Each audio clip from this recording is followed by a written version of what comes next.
Berhubungan dengan teori seperti yang kita sampaikan tadi, itu nol besar, nggak akan berpengaruh apa-apa kalau tidak diiringi dengan latihan atau membaca. Makanya saya pernah bilang, 1000 kali pun antum khatam mempelajari dengan guru matan jazari, matan tufa, kalau tidak praktek nol besar.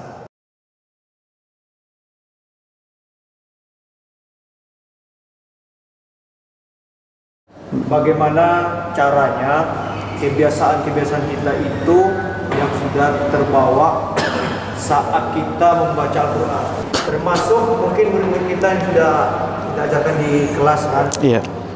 Terbukti ketika ujian teori mereka bagus-bagus nilainya, tapi pas ketika praktek itu sering terjadi. Secara teori mereka paham, tapi pas prakteknya terjadi kebiasaan lama. Cara menghilangkan kebiasaan. Mohon maaf, mungkin kita udah baca Quran, umur letaklah mungkin 30 tahun, 40 tahun. Sudah lama kita, ya, sudah lama kita baca Quran. Sehingga yang kita baca selama ini karakternya sudah sangat melekat, ya. Maka merubah kebiasaan yang 30 tahun, 40 tahun, merubahnya dengan pertemuan 1 hari atau 2 hari itu mustahil. Maka walaisa bainahu wa baina tarkihi illa riyadatum ri'in bifaqhihi. Tidaklah orang yang baik bagus baca Qur'annya dengan orang yang belum bagus baca Qur'annya, melainkan berhubungan dengan riyadhah atau latihan. Itu saja. Kalau bagus bacaannya, bisa dipastikan pasti banyak latihannya, itu aja. Oh, tapi ada, mohon maaf, yang belum bagus bacaannya, berarti apa? Latihannya kurang. Tidak ada cara lain, ya. Merubah kesalahan itu dalam baca Quran, satu-satunya cara adalah latihan atau belajar. Dan mohon maaf, kalau ada cara lain, pasti banyak orang mengambil cara yang kedua ini. Tapi karena nggak ada cara lain dan satu-satunya cara adalah, makanya tak semua orang mengambil jalan ini. Ada yang mungkin dia merasa, oh saya sudah benar, merasa puas dengan bacaan. Itu yang pertama. Jadi nggak ada cara, Ustaz.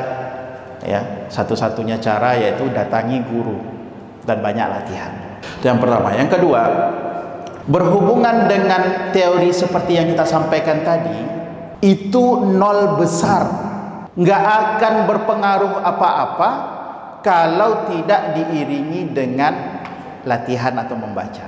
Makanya saya pernah bilang, 1000 kali pun antum khatam mempelajari dengan guru matan jazari, matan tufa, kalau tidak praktek nol besar. Faham kita ini izhar, faham kita ini idgham, iqlab, ikhfa, tahu kita hukumnya, tapi dari segi praktek kita tidak pernah mendengarkannya ke guru, nonsen, nggak ada. Setiap nanti ikhfa dibunyikannya, ditempelkannya ujung lidah ke langit-langit atas. Contohnya nun sukun ketemu sin, dibacanya min syai'in. Dia tahu itu ikhfa, tapi nggak tahu cara membacanya dan nggak pernah disetorkan. Seharusnya lidahnya ngambang, nggak nempel ke langit-langit atas. Dibaca min syai'in.